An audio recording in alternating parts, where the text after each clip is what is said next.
नमस्कार। बीए प्रथम वर्ष के प्रथम प्रश्न पत्र राजनीतिक सिद्धांत के टॉपिक व्यवहारवाद के बारे में आज हम अध्ययन करेंगे। प्रथम वर्ष के विद्यार्थियों का ये प्रथम प्रश्न पत्र है और इसकी शुरुआत हम आज व्यवहारवाद से कर रहे हैं। तो सबसे पहले हम राजनीति विज्ञान को 3 भागों में यानी काल के आधार पर 3 भागों में विभाजित करते हैं, जिसमें जो है फर्स्ट है पुरातन राजनीति विज्ञान, जिसके अंतर्गत परंपरागत दृष्टिकोण आता है। दूसरा है व्यवहारवादी क्रांति, जो कि द्वितीय विश्व युद्ध के बाद है। और तीसरा है 1980 के बाद का राजनीति विज्ञान। तो सबसे पहले मैं पुरातन के बारे में कुछ आपको इंट्रोडक्शन देना चाहूँगी। पुरातन राजनीतिक विज्ञान यानी सेकेंड वर्ल्ड वॉर से पहले ये वह काल है जब कुछ शक्तियाँ उभर रही हैं और जो विश्व है वो द्वितीय विश्व युद्ध की तरफ आगे बढ़ रहा है। राजनीति विज्ञान की स्थिति ये है कि वो अभी भी परंपरागत संस्थाओं का अध्ययन कर रहा है, आदर्श का अध्ययन कर रहा है, आदर्श राज्य का अध्ययन कर रहा है। भविष्य की वास्तविकताओं से वह बिल्कुल दूर है और वो जो अध्ययन का उसका क्राइटेरिया है, तरीका है, वो भी बिल्कुल दार्शनिक है, जिसकी वजह से राजनीति विज्ञान किसी प्रकार की भविष्यवाणी करने में सक्षम नहीं है। तो इसी के परिणाम स्वरूप राजनीति वैज्ञानिकों ने राजनीति विज्ञान को पिछड़े से पिछड़ा विज्ञान कहा है और ये तो कलाओं में भी सबसे पिछड़ी कला है। जब ये स्टेटमेंट आने लगे तो राजनीति वैज्ञानिकों ने 1903 में अमेरिकन पॉलिटिकल साइंस एसोसिएशन की स्थापना हुई और इस एसोसिएशन की स्थापना के साथ ही अध्ययन का जो विषय क्षेत्र था वो परिवर्तित हो गया। अब तथ्यों का संग्रह करना, संयोजन करना, भविष्यवाणियाँ करना और भविष्य में क्या होने जा रहा है, इन सब चीज़ों को यानी प्रक्रिया को महत्व दिया जाने लगा। तो इसी में जो चेंजेस हुए ये एक व्यवहारवादी आंदोलन के रूप में जाने जाते हैं। तो व्यवहारवाद सबसे पहली बात द्वितीय महायुद्ध के पश्चात परंपरागत राजनीति विज्ञान के विरोध में एक व्यापक क्रांति प्रारंभ हुई, जिसने सभी समाज विज्ञानों को प्रभावित किया और इस क्रांति को ही व्यवहारवाद का नाम दिया जाता है। फिर इसके बाद जो है उदय के कारण है। सबसे पहला कारण मैंने आपको बताया ही है कि परंपरागत राजनीति विज्ञान के विरुद्ध असंतोष। परंपरागत राजनीति विज्ञान जो ऐतिहासिक दार्शनिक परिप्रेक्ष्य प्रस्तुत कर रहा था उसके प्रति असंतोष था, क्योंकि वो भविष्यवाणी करने में सक्षम नहीं था और वो जो घटनाक्रम चल रहा था उसकी भी वह किसी प्रकार से व्याख्या नहीं कर पा रहा था। फिर बाकी दूसरी जो उदय का कारण है वो है अन्य समाज विज्ञानों से प्रेरणा। तो बाकी जो सोशल साइंस थे, चाहे वो इतिहास हो, चाहे समाज विज्ञान हो, चाहे मनोविज्ञान हो, इन सभी समाज विज्ञानों ने अपने अध्ययन परिप्रेक्ष्य में चेंज किया, तथ्यों का संग्रह शुरू किया। तो सभी समाज विज्ञानों में विज्ञान बनने की एक प्रकार की होड़ थी, जिसकी प्रेरणा से राजनीति विज्ञान ने भी वैज्ञानिकता की तरफ आगे कदम बढ़ाए। नवीन पद्धतियों का विकास, अध्ययन की कुछ नवीन पद्धतियों का विकास हुआ, जिसमें हम किसी भी प्रकार के निर्णय पर पहुंचने से पहले तथ्यों का संकलन करेंगे, प्रश्नावली बनाएंगे। ये सब नई अध्ययन पद्धतियां सम्मिलित की गई। चौथा था द्वितीय विश्व युद्ध के प्रभाव, यानी जब विश्व को ये दिख गया कि द्वितीय विश्व युद्ध के तक हम पहुंच गए हैं, तो राजनीति विज्ञान को ये एहसास हुआ कि इस विश्व युद्ध के बारे में अगर हम पहले से जानकारी या पहले से कुछ बता देते तो शायद विश्व को इस विश्व युद्ध से बचाया जा सकता था। तो सेकेंड वर्ल्ड वॉर के बाद राजनीति विज्ञान की जो हम कह सकते हैं कि बहुत ही नकारात्मक छवि बन गई थी।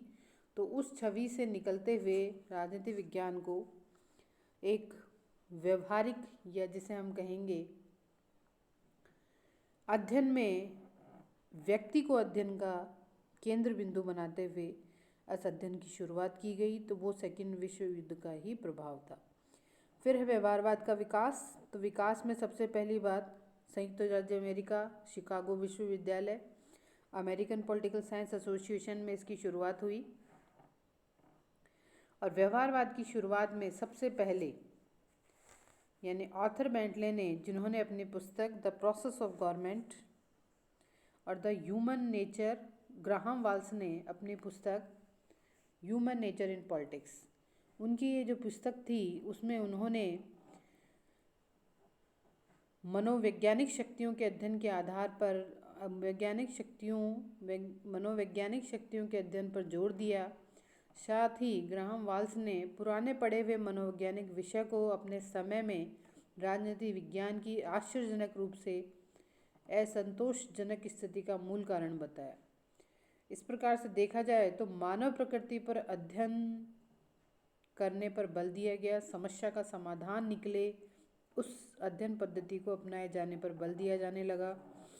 और इसी प्रकार आर्थर बेंटले ने, जो उनकी पुस्तक है द प्रोसेस ऑफ गवर्नमेंट में, इसी बात पर बल दिया कि अध्ययन इस प्रकार से होना चाहिए जिससे कुछ परिणाम निकलें और परिणाम जो हों वो यथार्थता को लिए हुए हों।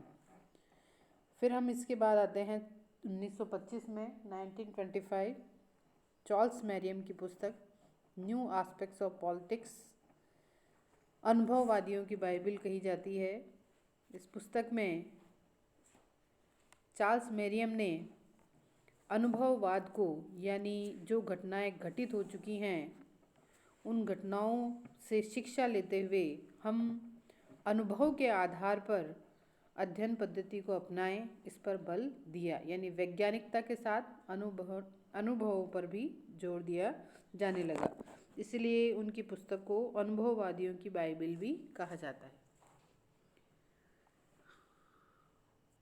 फिर इसके बाद हम आते हैं कि व्यवहारवाद के विकास में जो निजी संस्थाएं काम कर रही थी, American political science association, social science research council, ये ऐसी निजी संस्थाएं थी जिन्होंने राजनीति विज्ञान को के व्यवहारवादी उपागम को आगे बढ़ाने में काफ़ी योगदान दिया। इसी के साथ कुछ शोध पत्र भी प्रकाशित हुए, जैसे public opinion, American behavioural science, political behavioural and quarterly world politics. ये कुछ शोध पत्र थे जो शोध पत्र इसी काल में प्रकाशित हुए। इन्होंने भी व्यवहारवाद को आगे बढ़ाने में अपना योगदान दिया। व्यवहारवादी विचारकों में अगर आपसे प्रश्न पत्र में पूछा जाता है कि किन्हीं दो व्यवहारवादी विचारकों के नाम बताइए, तो उनमें आप David Easton, Lasswell, Almond, Coleman, डायस, एडवर्ड शील्स और पावेल, उनके नाम लिख सकते हैं। फिर है व्यवहारवाद का अर्थ और परिभाषा। डेविड स्टन व्यवहारवाद में के अध्ययन को मौलिक इकाई मानते हैं व्यक्ति का व्यवहार, जिसका प्रत्येक व्यक्ति द्वारा परिवेक्षण, मापन, सत्यापन किया जा सकता है। और व्यवहारवाद का आधिकारिक विद्वान जो हैं वो डेविड स्टन हैं। उन्होंने अपने लेख the current meaning of behaviourism में व्यवहारवाद का पूर्ण वर्णन किया है। इसके अलावा रॉबर्ट डहल व्यवहारवाद राजनीति शास्त्र के आनुभविक भाग को अधिक वैज्ञानिक बनाने का व्यवस्थित प्रयत्न है। उनकी जो पुस्तक है a behavioural approach in political science में उन्होंने व्यवहारवाद से संबंधित अपने विचार प्रस्तुत किए हैं। तो आज हमने जो पढ़ा उनमें सबसे पहले जो है व्यवहारवाद के उदय के कारण क्या है, फिर उसके विकास की क्या चरण है, उसके पश्चात हमने इसके अर्थ और परिभाषा को देखा है। तो इसमें से 20 शब्दों वाले प्रश्न भी बनते हैं और 50 शब्दों वाले प्रश्न भी बनते हैं। जैसे कि दो शोध पत्रों के नाम बताइए जिन्होंने व्यवहारवाद के विकास में योगदान दिया। ऐसी कौन सी दो निजी संस्थाएं थी जिन्होंने व्यवहारवाद के विकास में योगदान दिया।